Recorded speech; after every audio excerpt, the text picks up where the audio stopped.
जय श्री कृष्ण। मिथुन राशि और मिथुन लग्न के लिए कैसा वीक है ये? 27 अक्टूबर से 2 नवंबर का अच्छा है। गुरु और चंद्रमा एक्सचेंज में है, गुरु वर्गोत्तम में है यहाँ पर आपके, तो गुरु वर्गोत्तम में है 7th लॉर्ड होके, 10th लॉर्ड होके चंद्रमा के साथ है, कंसर्न डेवलप कर रहे हैं। शनि दशम भाव में बैठे हुए हैं, अष्टमेश होके प्रोफेशनल चेंज की तरफ ले जा रहे हैं। इसी चंद्रमा पर शनि की भी दृष्टि है, तो प्रोफेशनल चेंज को लेकर के, पैसे को लेकर, बढ़ोतरी को लेकर कंसर्न डेवलप हो रही है, चाहे वो कामकाज हो अपना, चाहे वो नौकरी पेशा हो, कुछ भी हो। मैरिटल और बिजनेस रिलेशनशिप भी थोड़े एक्सप्लोरेशन की तरफ है, बेटर है, रीडिफाइनिंग मोड में है, पुनर्विचार चल रहा है, सोच विचार चल रहा है। ठीक है। खास मामला क्या हो रहा है कि गुरु यहाँ पर हैं और अब इसके बाद में सबसे बड़ी बात यह है कि जो बुध और शुक्र का जो एक्सचेंज चल रहा था वो हट करके बुध तो आ गए वृश्चिक राशि में। अब मंगल और सूर्य यहाँ पर बैठे हुए, मंगल सूर्य थोड़ा एग्रेशन का कॉम्बिनेशन है, थोड़ा ध्यान रखना है। राहु से दष्ट होकर थोड़ा सा इरिटेशन भी ला रहे हैं, आपको व्यवहार में अपने कंट्रोल रखना है, एग्रेशन से बचने की कोशिश करनी है। मंगल जो है षष्ठेश होकर के पंचम में आ गए, लाइबिलिटीज को लेकर कंसर्न डेवलप हो रही है, प्रॉपर्टीज वगैरह को लेकर के भी बहुत ज्यादा कंसर्न है, रिडिफाइनिंग मोड में चंद्रमा है अभी इस समय। सबसे बड़ी बात क्या है कि मंगल वृश्चिक राशि में आ रहे हैं 3:45 बजे 27 अक्टूबर को। अब देखिए, ध्यान से सुनने की बात है, मंगल यहाँ वृश्चिक राशि में आ गए, बुध के साथ में मंगल हैं, क्लोज हैं, राइट शोल्डर में, राइट लेग में, शोल्डर में पेन हो सकता है, कॉन्स्टिपेशन, सिर दर्द, जिनको शुगर की टेंडेंसी है, शुगर थायराइड वाले थोड़ा ध्यान रखें खास तौर पे। बिहेवियर में काफी चेंजेस आ सकते हैं, एडमेंट नहीं होना है किसी चीज के ऊपर, फाइनेंस को लेके कंसर्न आ सकती हैं, ये सारी चीजें आ रही हैं। लेकिन इस कॉम्बिनेशन पे गुरु की दृष्टि है और ये बुध और मंगल जो है ये गुरु शनि के नक्षत्र में है। ये दोनों बड़े एक्सप्लोरिंग कॉम्बिनेशन बनाता है, दोनों नक्षत्र होने की वजह से बड़ा एक्सप्लोरिंग कॉम्बिनेशन है। मंगल यहाँ पर छठे भाव में बैठ के लाइबिलिटीज और क्रिएट कर रहे हैं। किस लिए क्रिएट कर रहे हैं? कुछ आप खरीदना चाह रहे हैं, कुछ एसेट लेना चाह रहे हैं। ठीक है। अब यहाँ पे मंगल आ गए, इसके साथ में दूसरा एपिसोड क्या होता है कि ये सीज्ड कॉम्बिनेशन है, खिंचाव है, क्रैम्प आना, मसल्स में खिंचाव आ जाना, ये सारी चीजें इसमें आ रही है। अब आ जाते हैं हम, सबसे बड़ी बात यह है कि मंगल बुध के बाद में चंद्रमा जो है धनु राशि में चल रहे हैं और चंद्रमा यहाँ पर, मैंने कहा शनि के साथ दृष्ट है, चंद्रमा यहाँ वर्गोत्तम में आ जाते हैं 3:45 बजे से 27 तारीख को। ये एक अच्छी शुरुआत करने के लिए अच्छा समय है, और कुछ भी अगर आप नया शुरू करना चाह रहे हैं, किसी चीज को परमानेंट जामा पहनाना है, तो एक अच्छा समय है। अगला चंद्रमा मकर राशि में आ जाता है और गुरु से दृष्ट होते हैं।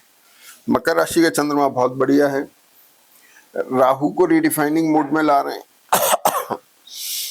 तो राहु यहाँ पर परिवर्तनशील हो गए, कुछ नए भाग्य से अच्छी चीजें हो रही है। लेकिन राहु मेष नवांश में है, थोड़े वीक हैं, कमजोर हैं। पहले जो राहु उच्च नवांश में थे बेटर थे, अब थोड़ा हल्का नवांश है।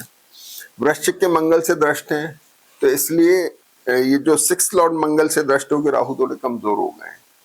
तो राहु के बहुत अच्छे अपने रिजल्ट नहीं मिलते हैं, इसलिए मैंने आपको खास तौर पे कहा इरिटेशन का, अपने बिहेवियर में चेंज का थोड़ा ध्यान रखने की जरूरत है।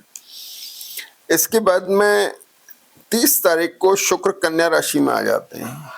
अब शुक्र जो है कन्या राशि में है, कन्या राशि में वर्गोत्तम में आते हैं।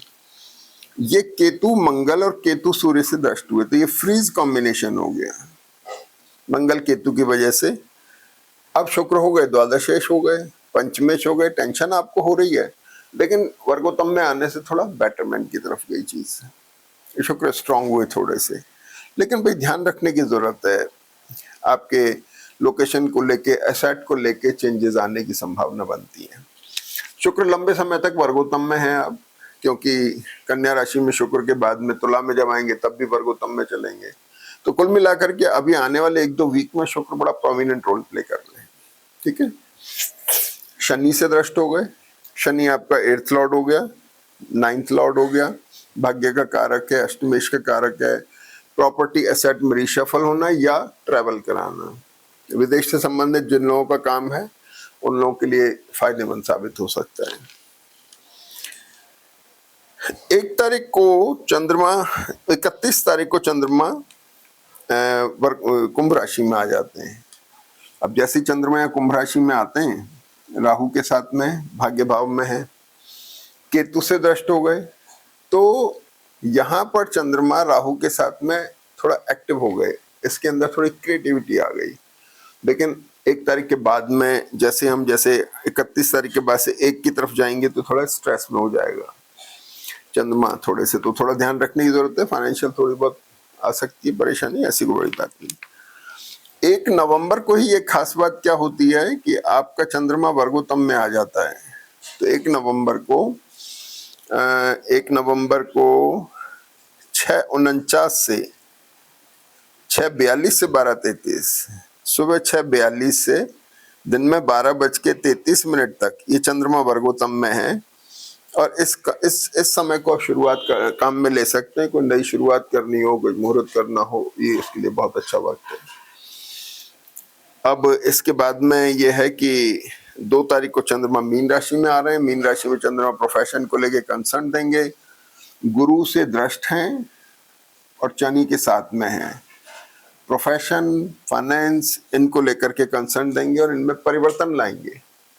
कुल मिला के जनपति बहुत अच्छे मोड में है, खराब नहीं है। आपको बिहेवियर में चेंज लाना है, हेल्थ का ध्यान रखना है, थोड़ा फाइबर रिच डाइट लें, काफी फर्क पड़ जाएगा। किसी तरह की सर्जरी की नौबत अगर आती दिखे तो अपने किसी अच्छे कंसल्टेंट से या हम में से बात कर लें।